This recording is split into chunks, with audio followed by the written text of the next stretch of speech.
Wow, new video. I wonder what type of thing we're gonna tackle today. Maybe an update on the unusual effects thing, stronger posing, or maybe, like, I don't know, an explanation on light that goes more in depth. Alright, where did I put it? Today we're going to be taking a look at some common mistakes when people try to put rain in their posters, and how to do it. As it turns out, you can only create things in as much detail as you understand, so before we get into the execution of things, let's take a few seconds to go over what rain is and isn't. First one, rain isn't symmetrical. But at the same time, rain doesn't go in opposite directions from each other. They do, however, follow a similar flow.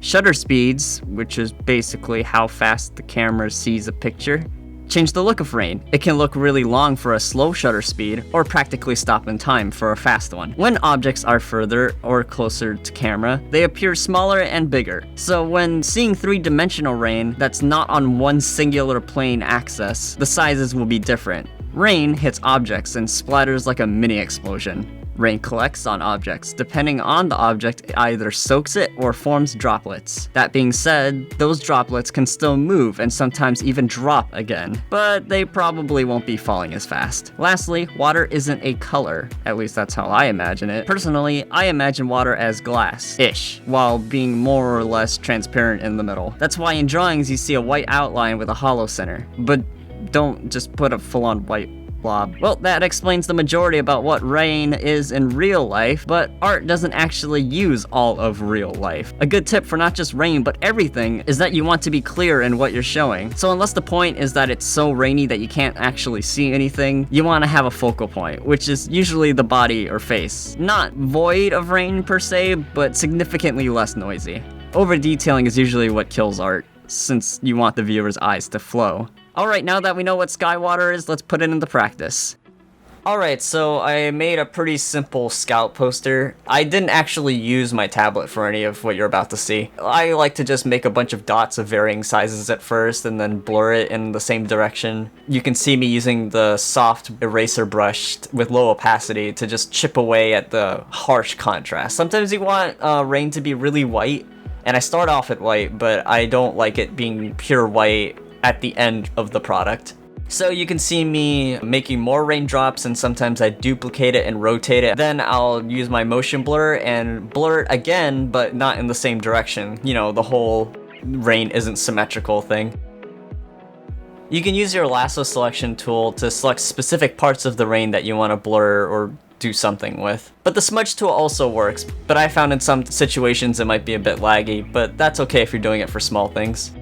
I probably might have overdid the whole don't put water on the main focus character in this poster, but I think I got the point across. The whole, you want there to be water, but you don't want the figure to look noisy, and you know what I said before. If you can see, what I'm doing is I'm setting some of the layers to overlay or screen, mostly overlay, and then I just Control-J, duplicate, duplicate, duplicate. It adds another layer of realism, I think, when you add water splashes, you know, bouncing off the surfaces that they're hitting. Then I duplicated those splashes and blurred them a lot, and maybe added some layer effects to make them look like mist. But the important thing in everything that I'm doing right here is that I'm kind of trying to err on the side of not too much. I probably could have gone a little bit heavier with the effects on this one, like in terms of contrast levels. Generally speaking, when you're doing stuff like this, the more vague you are, especially with like water, the more okay it will look compared to if you don't know what you're doing and you're more upfront about it.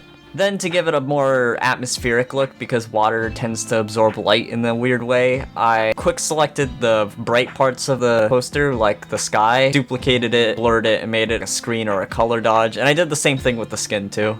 Then you have the water drippings that also add a lot of depth. Instead of just water splashing off, it also drips down. So in areas where corners meet or at the lowest angle of something is where water would usually drip down. Try to keep in mind where the light source is coming from when you make it, so have one side have the light parts and then the other side will have like a slightly darker, sometimes more desaturated version of what's underneath the water, so it looks like it's reflecting the skin or whatever it's on in the water reflection.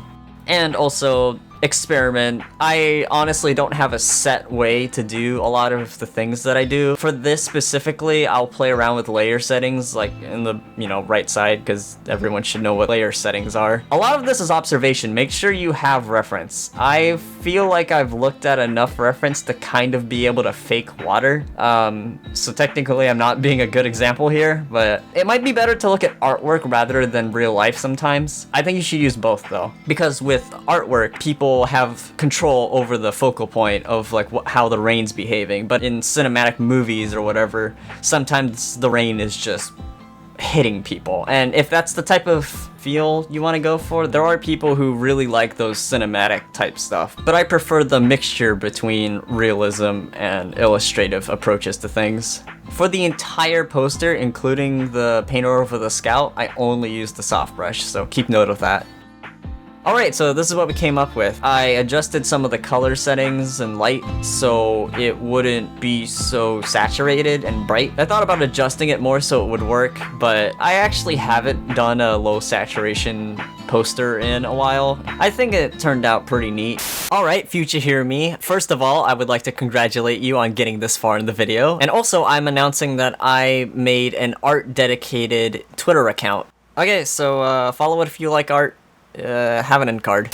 Hopefully this video informs you about how to do rain. In this example, this is only really a problem if you zoom in. There are some JPEG artifacting or whatever you want to call it. That's probably not the right word. If I really wanted to fix this, I could just merge all the layers and move the artifacts around with the smudge tool until they blurred out, which is usually what I do, but I didn't.